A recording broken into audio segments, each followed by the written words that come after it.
So y'all, for real, do not mind me. I am tired as hell. Okay, it is 11:54, but this news just hit about Terrion Arnold, and I'm like, okay, I just need to get up and make a video, especially because I haven't been making them anyways. Y'all can see how. But I'm about to try to sit up straight for this. Okay. All right. So let's get into Terrion Arnold, because Brendon Sorsby is gonna take me on a little rant, and so we just need to get that taken care of. Okay, so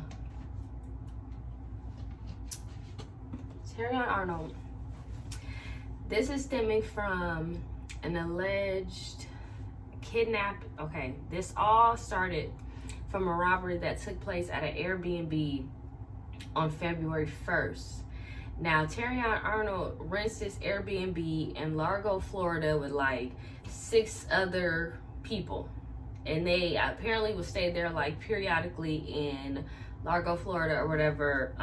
Ariana DeVille, Jasmine Radazzo, Lindell Hudson, Christian Miller, Bioki Hilton, and Freddie Hughes. I don't even know why I said all their names, but yeah, those are all the defendants. Now, the police have they said they took 6 other people in custody. I'm assuming it's all these people. So they're all in custody right now. All right. And so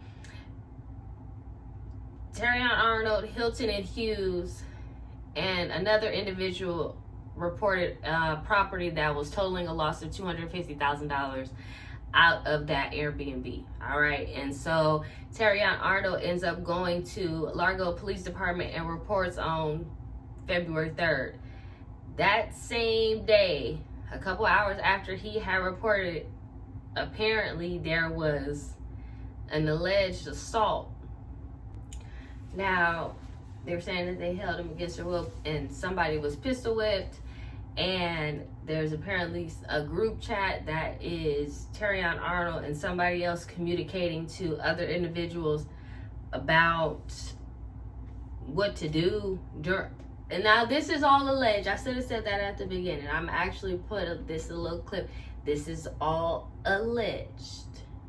It's all alleged, okay? But this is what the Tampa Police Department has told ESPN, all right? It's all alleged because Terrion Arnold's lawyer came out and categorically denies all the allegations, and he's stating that they're taking the word of quote-unquote felons, and they're just trying to say this and put the blame on somebody else to get lighter sentences. Now, that is what Terrion Arnold's attorney came out and said after he was taken into custody. All right, so they're saying that he's looking forward to his day in court. We don't know anything about a bond or anything, but the prosecution is asking for a pretrial motion that he remain in custody until the trial. So we're going to figure out how all that is going to work out. But it's just like, and they're alleging that Terrion Arnold is the one that orchestrated all of this to occur. So I'll report more information on this as it comes out, but this is just a sad situation. Like, you were playing for the Lions, and really, yeah, you were coming off of like a shoulder surgery, but before then, like, you were really a key contributor to that defense. And so now to find yourself in this type of situation is just sad all the way around, because regardless if he does find up being innocent, this is still like gonna haunt him for the rest of his life. So, and he's obviously not gonna play this season or anything like that. And he was saying he was looking forward to that because when reporters asked him during the Lions minicamp, he said he just wanted to, out of respect for the ongoing legal process, like, he just wants to focus on football. And so, you know, as more information comes out about that, I'll report that. But I was just like, Lord. But information had came out, I think like a couple months ago about this. But yeah, so now in other news, this whole Brendon Sorsby, y'all. All right, so this whole, and I don't even know why they're making so many excuses for this kid. I understand that people make mistakes. I've made mistakes. I understand that people grow from things that they have done. Yes. And you ask for grace. Yes. all right? But there's still a time where you need to allow yourself that grace and to get the help that you actually need, right? And so when you're going into college and you're betting 9,000 times, totaling 90,000. I'm not even worried about the total amount. I was focused on the amount at first, but then I'm like, 9,000 bets, right? In 4 years. Now, let's just say, all right, because we don't know, information about this case is really scarce. Like, it's really what reports have come out and like what the NCAA have like really, it's not the full investigation, right? Because it's still ongoing. So it's just like bits and pieces and also like what reporters had came out and said about documents that they've seen from the alleged affidavit, right? Not affidavit, but alleged, is it affidavit? No, it's not affidavit. But y'all know what I'm saying, right? And so now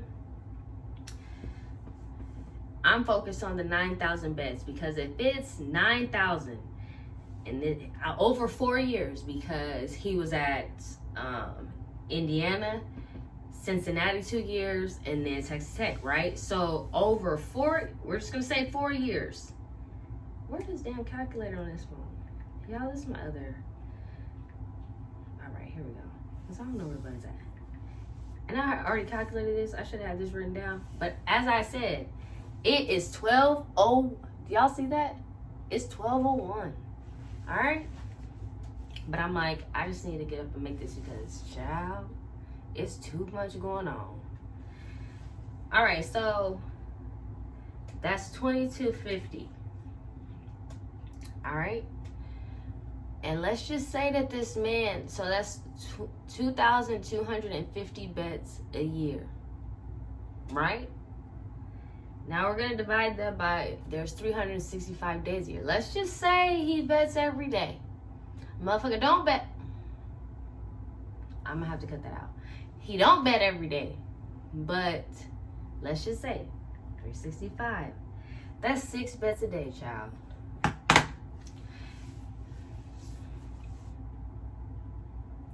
Who's betting 6 and like what are you betting on? Again, that information has not come out about what he's betting on, what he's not.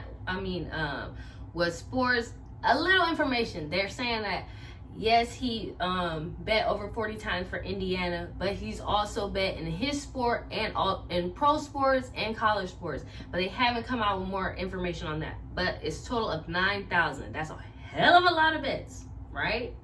And so now, the only reason why you went to rehab, everybody wants to push this, oh, he went to rehab, he got help. The only reason why he went to rehab is because he found out that he was being investigated. And so to save face, his attorney probably told him, which this damn attorney, Jeffrey Kessler, probably told his ass, okay, listen, we're just going to do this little PR shot and go ahead and go to rehab. Because it might be your attorney doing all this work for the NCAA to try to get this judge to overturn it, which he ended up doing.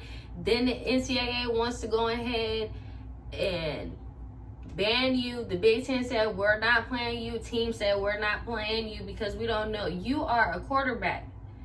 You have the ball every possession. You have the main control over the outcome of a game. You cannot be addicted to gambling. And I don't want to go and say, oh, this is a conspiracy and you're doing, got this whole big operation going. Maybe you do have a gambling problem, but you ain't going to be no damn quarterback. Not in the NFL. You shouldn't be. But, okay, Texas Tech said, no, we're going to wipe our hands with you. We not, go ahead and take this $5 million NIL and we done with you. We not worried about it. Then you want to go and say that you're going to do the supplemental draft. Sir, you need to go get help. You need help. You don't need to worry about the NFL. That shouldn't be your focus right now. Why are we even talking about this man is betting on games? I don't care how you justify it. He needs to go get help, yeah, but he ain't going to be on nobody's professional field. Not in the NFL, he shouldn't be. because he has the direct reflect of the outcome of a game. He can choose who he wants to throw to, when he wants to throw the ball. Every time he messes up, everybody don't think he's throwing the game. Yeah, you know, we say that as patrons of the game, like when something goes wrong, like, oh man, he's selling it. But this man really might be selling the game. If you're 9,000 bets in, where are you at in wins and losses? Are you going to be throwing games? You are a liability, and they cannot have it. So Roger Goodell is like, hell no, we not doing this damn supplemental draft. I even didn't like his statement that he said for why not doing the supplemental draft. Like, no, his actions aren't a reflection of the NFL and what we consider. It's like, no, it might be too much of a media show and a distraction for trying to, what are we talking about? So, like, there are multiple teams that were considering this. Who was considering this? Because if you were considering drafting your quarterback as somebody that obviously has a gambling, if y'all want to say gambling addiction, that's what we're going to say. Because 9,000, I don't know, because what's I mean, you could bet all year, but like, I want to know, because that's not what that said. That said college sports. So what college sports you betting on year round? Are you doing, are we counting football and basketball? Okay, so what's this sounds like more of a deeper thing, because what tipped them off for the investigation anyways was this inside information that something more was going on. Because back to the damn attorney, he wants to go and blame everybody else instead of saying my client needs to go get help because what he did was wrong. This fool goes and says, oh, it's Cincinnati's fault because they got a tip that he downloaded DraftKings. Maybe it was DraftKings FanDuel. He downloaded a gaming app, because college athletes, they have to download an app on their phone that will be able to detect if they have some type of gambling on there.